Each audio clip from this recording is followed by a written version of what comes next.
Hi everyone, it's Rebecca Watson with linkinglewiscounty.com, and on today's episode of Hear All About It, we have Randa Ortlieb from the VFW here to talk about a very important ceremony. Randa, you were mentioning that this year is the 20th anniversary of September 11th. That's right. Worth commemorating. Absolutely. And more than anything, we want people to realize it is an acknowledgement, a commemoration. It's not a celebration, but the theme is we remember, and we have to follow through with that, and we will always follow through with that, Rebecca. Okay. And how does the ceremony begin? Well, it's going to start at TOPS. We've invited all the fire departments in the county and rescue squads and law enforcement to meet at TOPS Plaza and start a procession that leads up in the northbound lane of Route 26 through downtown Lowville to the VFW. Lights, no sirens. We may have some music playing. We're undecided about that yet, okay. But we just want people to acknowledge and see and stand on the street. It's not a parade. Right. There's no candy. Sure, none of that. Sure. A moment of reflection. Exactly right. Mm-hmm. Just so everybody remembers. And then following that at the post, at the arrival at the post, we will have a ceremony that starts at 8:30.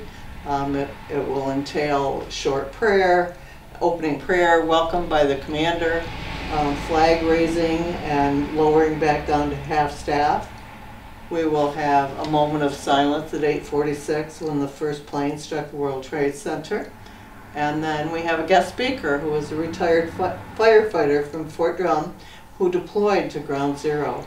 So he's a very busy man, especially on 9/11. Right, so he was actually there that day. Yeah, he was. No, he deployed after. Oh, deployed after, too. Yeah, to help. So we're anxious to hear his story. Sure. I had worked with him, Captain Bob Tenney's a really good guy, a fine, shining example. Mm-hmm. So we're looking forward to that. The public is welcome and encouraged to attend, especially the kids.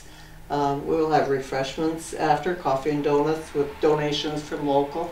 Perfect. But we're looking forward to this being an annual event. This is our third or fourth year of commemorating that day. So we're going to move forward with it. Right. So we should mention that the processional at TOPS, everyone should be there by 8:15. Correct. And then, like you said, they'll move through the village. The ceremony at the VFW, is it inside, outside, is weather? Outside we have a lovely memorial wall, and we've got the flags of all the service branches there, mm-hmm. plus the American flag, the POW/MIA flag.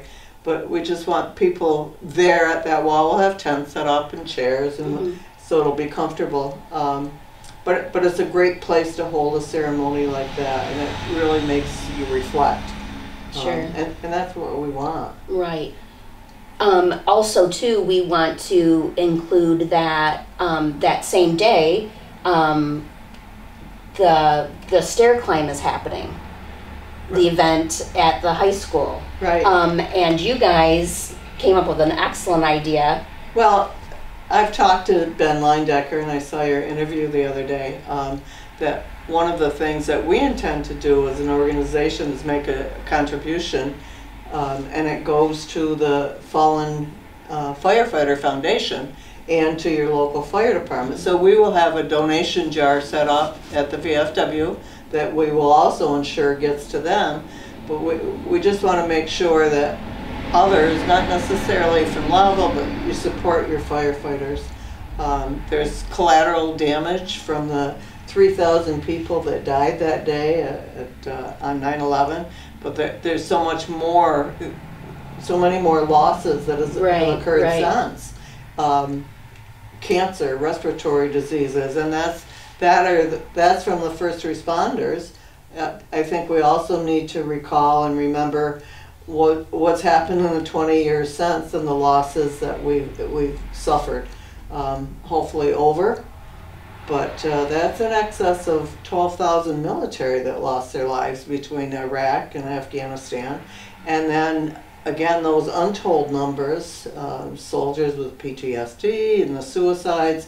Right. So it's a day for awareness and remembrance. Yes, right. And it's not just about that day. There's been a huge ripple effect, I think is what you're saying. Exactly since right. that moment. And Exactly right. the least we can do is that day take a little bit of time, right, to honor all those involved. And if people can line the streets and watch the processional or go to the ceremony, make a donation to Ben, go. We're encouraging kids also, because as we've talked, each generation has had their traumatic event and tragedy, but we'd like the kids to know about this and be smart about it as well.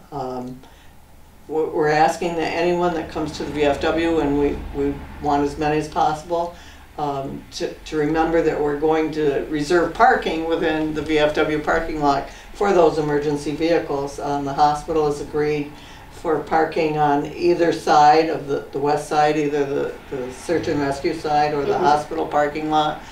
Just don't block search and rescue's access in and out. Sure. But, so there's plenty of parking, and there will be refreshments, and great. We're looking forward to a good turnout. Nice. So just to go over everything and wrap it up, vehicles that want to participate in the processional should meet at Tops parking lot. The processional starts at 8:15, coming through up through town to the VFW. And then the ceremony will begin. And you said a moment of silence at 8:46 when the first plane struck the World Trade Center. Yes. Okay. Well, I hope you have a great turnout, and I hope you get a lot of donations. And it's certainly something that we do need to remember and take a moment. And that's the bottom line, Rebecca. We remember, and we'll never forget. Okay. Thanks for having me. Thank you for coming in, Randa. Sure.